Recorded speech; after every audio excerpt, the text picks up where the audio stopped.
Hello everybody, Ben Woodruff here, and in today's video we're going to be flying a drone up to a cliff dwelling. But I want to talk a little first about cliff dwellings themselves. So the ancestral Puebloan people, give or take, are generally kind of clumped together from about 300 BC to about 1300 AD. So within this time frame, before that, they lived in pit houses. After that, some of them in Arizona still did have forms of earthenwork housing. But for the most part, before that, everybody lived in a pit house. Now, a pit house is a subterranean structure. It's half above ground, it's half below ground. So if you walk up to a pit house, you're just kind of seeing a little ladder sticking out of a lump in the ground. And then when you go down inside, it's held together up by 4 beams and a square section of framework on the top with angles all around. I've got LiDAR as well. You can take a good look at it. And versions of this are kind of what everybody lived in before this time. We see a shift at around 300 BC. The ancestral Puebloan people, for whatever reason, suddenly shifted to pueblos. Pueblos were above ground, and when they made this shift, we see a huge influx of attention and investment in agriculture. We know by then corn was coming up from Mexico, and new breeds of corn and intense raising of corn, nurturing of corn, and having a permanent pueblo made more sense than a half above ground, half below ground pit house. Now, that being said, it still remained in a form. So a pit house is half above ground, half below ground, and what we see is when the ancestral Puebloan people began to do pueblos, then suddenly the pit house became an underground kiva. So there's now above ground pueblos that are usually square and rectangular, and then there's kivas. Now, there's not a hard and fast formula. Usually kivas, every 5 to 10 to 15 people, you're going to have a kiva. Every 5 to 10 dwellings, you're going to have a kiva. 8 rooms in a kiva, 12 rooms in a kiva. So we have been told by the descendants of some of these people that a kiva, even though it's always interpreted as being a ritual and a ceremonial center, we have been told that no, it was also used for other things as well, including just in the winter, it's a better place to stay warm, and including ritual sites, and that makes sense. So kivas are still present, and it's important to remember that the top of a kiva, when we see these kivas today that have no roof, most of them do not. There's a few that are still standing that are intact, and there's a few that I visited that have been restored. The roof has been restored. But that top, that was a ritual space as well. People would be up there, would dance up there, would eat up there, grind corn, do whatever. It was not just a below ground structure. So kivas are very important. Cliff dwellings always still have kivas as well. Now we see cliff dwellings all over the place. Some cliff dwellings are pretty small and rather accessible. Some of them are pretty easy to get into. Some of them, like Montezuma Castle in Arizona, is pretty epic and pretty hard to reach. You see a wide range. There's a very small cliff dwelling that I visited in one of my videos, and visiting this, it would have been like a 30 or a 40-foot ladder to get into this dwelling. So there's a wide range. Mesa Verde is arguably the most well-known and most shown on documentaries. Mesa Verde has many different cliff dwellings, and all of these cliff dwellings, most of them are pretty accessible. They take a little work to get to, but it's more of the distance to get to them than the difficulty to get up to them. But they still provide a commanding view, and you could see somebody coming from a long ways off. The point is, cliff dwellings, a lot of times the assumption is that cliff dwellings exist for defensive purposes. Now, there are some that do seem that way, and there's some that don't.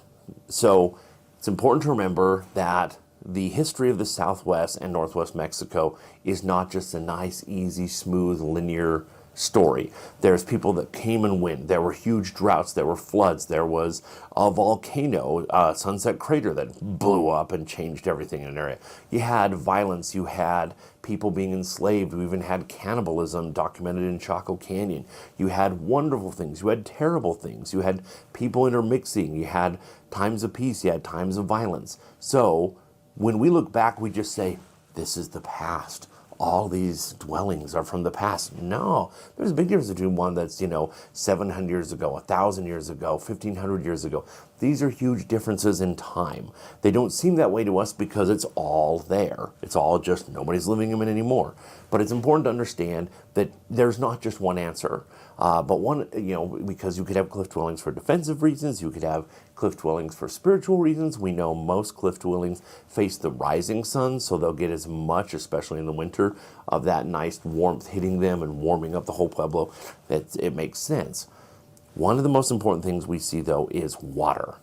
Because cliffs are usually, these cliff dwellings were originally carved out by water and wind, but they also often have seeps. So in other words, water will trickle down from above and fall down in. There's one I went to where it's a pretty small one, and it's in a cliff, but it's ground level. You can just walk right to it. But there's a cliff over it, but the river goes over it, and if it wasn't flowing when I visited, but when it was flowing, you can see at the bottom they had made a little catch pond for the water there. Then it would continue down the canyon. So go where the water is. You just have your source of water being delivered right to you. Many of these cliff dwellings also have seeps in the back. So in other words, the way that the porous karst, the way the rock has dissolved in back, water seeping through that has helped to carve out this alcove has made a section where water just kind of seeps through. And so the ancient people would just build kind of like a little catch-in back in the back of the pueblo. There's many of these in Mesa Verde, and that's just a place where water just catches and builds up. So you have water coming right to you from the very rock itself. And again, in a desert region, it's vital to have access to water. Now, there's times of monsoons and times where there was a lot of water, and there's times of drought. There's even a 50-year drought, which I'm going to be doing a video on. So these things happen. Your ability to manage water and to be near it are vital. And that's something we see. So we're going to take a fly through. We're going to go ahead and take a look here and see. I'm going to fly up to a pueblo, and we're going to just take a look around with the drone. A lot of times I hike into these. This one, we're just going to try it with the drone because it gives you a very, very different perspective of the site that you can't get any other way. So let's take a look, and I hope you enjoy. So first of all, we're going to go ahead and start working our way up this ridge. This backside of this ridge is gentle sloped. We're going to cut through just really quick here. On the other side of this ridge, it ends and terminates in a huge sheer steep cliff called a water pocket fold that goes on for over 80 miles. Let's take another look at it driving through from the kind of the car angle views, because I want you to understand and see how big this water pocket fold is. This sheer cliff here on the right hand side, again, goes on for like 80 miles. It's pretty sheer. But on the other side, it gently slopes down into the white sandstone that we're flying up. So it's important to understand this is geography that has pushed its way up. This is raw geology and geography. This is the other side, a sedimentary layer this is the gentle slope. And so as water comes down this gentle slope, it carves it out. The sandstone is very soft compared to something like granite. And what it does is it just scoops and carves and scores out caves and alcoves and channels and waterways. Now, if you look down in the center here, we are going to start flying in. There's two main alcoves that have ruins. People usually don't notice the ones on the left. And we're going to pay attention to those really quick in a second. They normally look at the main ruins on the right. Now, if you're flying in here, if you look on the left, so look at that first cave there on the left, and notice you're going to see another room deeper with another door. That cave goes back much farther than one would expect. And then over here is the main section. And you notice up here, water is where it comes down. You see these mineral streaks. And you can see those streaks continue on down and go further below. Water was caught. There used to be, in ancient times, a place to store the water there as it flows down. And I've been here during rainstorms and seen the water flowing down this river and having a waterfall How cool would that be to live in a house with a beautiful view and a cliff like this, and some of the time have a waterfall falling right down in front of your house? It would be pretty epic. Now down below here in wet years, there is a whole pond, and then once it fills up, it flows further down river. So there's always a source of water, and where there's water, there's plants that you can eat, and there's also animals that come in to drink that makes it easier to hunt. So you have water coming to you and food coming to you, and also agriculture that was done across the way had the water channeled there as well. Now flying in here, you can see this is quite a nice little settlement. It's got multiple kivas, but let's flip around here and take a look at the canyon. The canyon itself, the walls are pretty steep, and the canyon itself is filled with cottonwood trees. Anywhere in the west that you see cottonwood trees, you know there's water there. Cottonwood is an important source of water. You can see the ridge there where people climb up to get into these dwellings. And even though it's pretty high up, it's fairly accessible. If you want to climb into these ruins yourself, you have to be cautious, but it doesn't take that much work to do. Now looking above there, you can see where the river flows when it rains.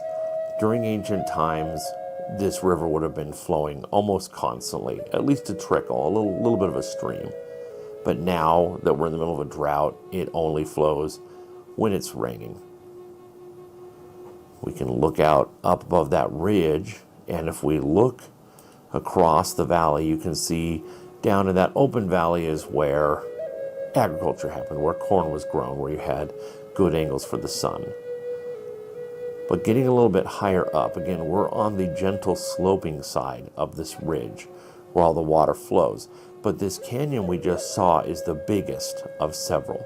And the further you go up, there's continual canyons just like the one we were just in, but they're smaller and smaller and smaller.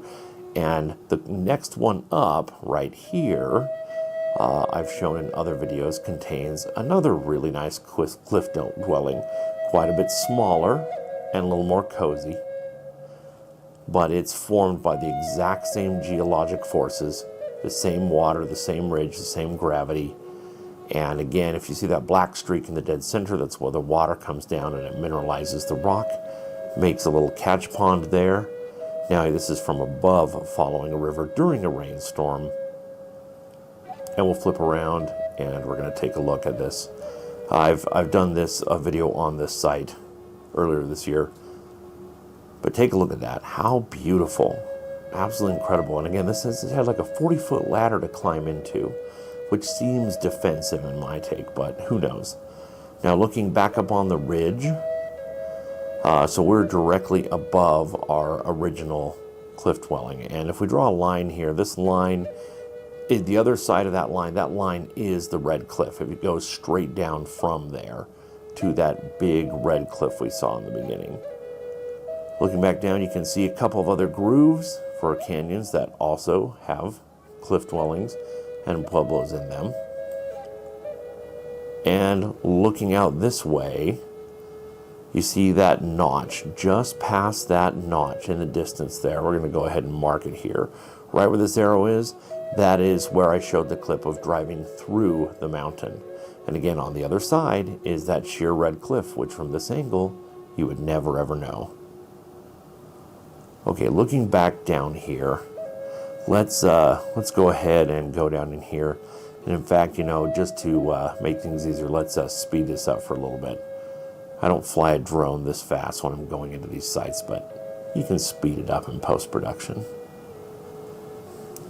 Okay, so looking in again at this dwelling, I want you to notice from left to right, there seems to be 1, 2, 3 kivas, and then a 4th square kiva.